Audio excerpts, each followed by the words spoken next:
Saudara delegasi Indonesia walk out saat Perdana Menteri Israel Benjamin Netanyahu menyampaikan pidato di sidang ke-79 Majelis Umum PBB di New York, Amerika Serikat pada Jumat waktu setempat. Melalui unggahannya di platform media sosial X atau sebelumnya Twitter, Kemlu RI mengabadikan momen walk out tersebut. Menurut Kemlu, selain Indonesia, sejumlah negara yang melakukan walk out adalah anggota Organisasi Kerjasama Islam, Liga Arab, dan Gerakan Non-Blok antara lain Kuwait, Iran, Pakistan, Malaysia, hingga Kuba.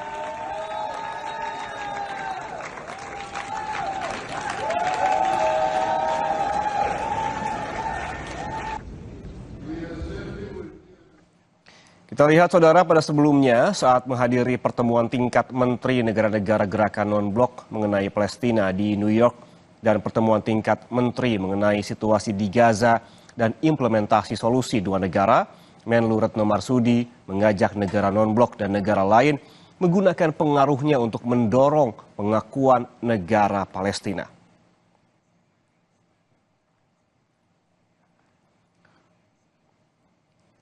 Dan dalam pidato terakhir di Perserikatan Bangsa-Bangsa, Menteri Luar Negeri Indonesia Retno Marsudi mendominasi pembahasan soal Palestina.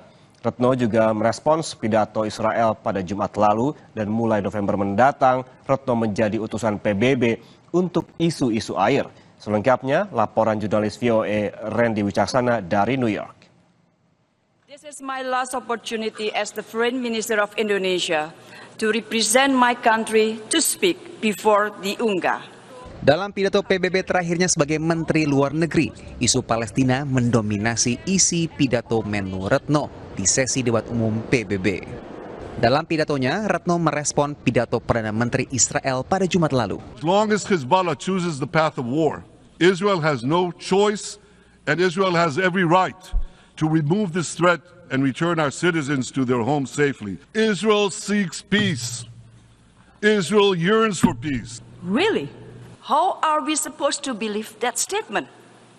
Yesterday while he was here, Israel conducted unprecedented massive air attack on Beirut. PM Netanyahu wants the war to continue. We must stop that. I repeat, we must stop that. Retno tekankan pentingnya reformasi DKPBB sebagai jalan penting penyelesaian konflik Timur Tengah. Apa yang terjadi di luar gedung ini, terutama yang terjadi di Lebanon, membuat kita semakin kuat untuk mencoba menyelesaikan masalah ini di gedung ini.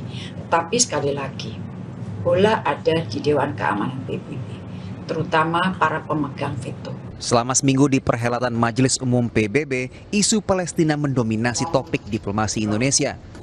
Total, Retno hadiri 23 pertemuan besar dan 86 pertemuan bilateral.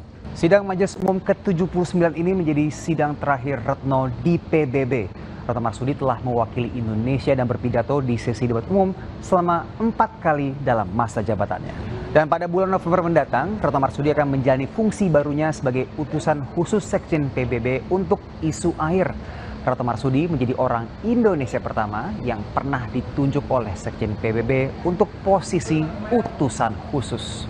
Utusan khusus isu air ini adalah perwakilan Sekjen PBB untuk atasi krisis air global. Meski tetap berbasis di Jakarta, Retno akan jalani fungsi barunya dari Jakarta dan juga New York. Berbekal pengalaman 10 tahun sebagai Menteri Luar Negeri, di bawah Retno, Indonesia telah tempati berbagai posisi berpengaruh di panggung global, termasuk anggota tidak tetap PBB, Ketua ASEAN, Ketua G20, dan tuan rumah penyelenggaraan UN Water Forum atau Forum Air PBB.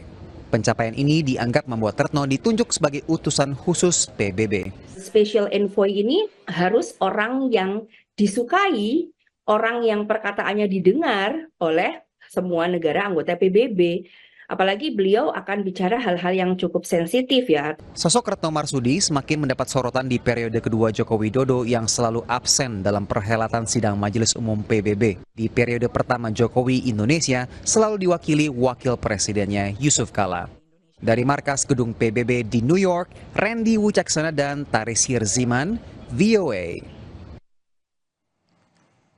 Sesaat jeda, Kompas Siang akan kembali dengan informasi pertarungan antar jenderal di Pilgub Jawa Tengah mulai terasa dalam kampanye di wilayah yang dikenal sebagai kandang banteng. Dalam survei Poltreking September, elektabilitas Ahmad Lutfi Taji Yassin masih unggul atas Andika Perkasa Hendrar Priyadi.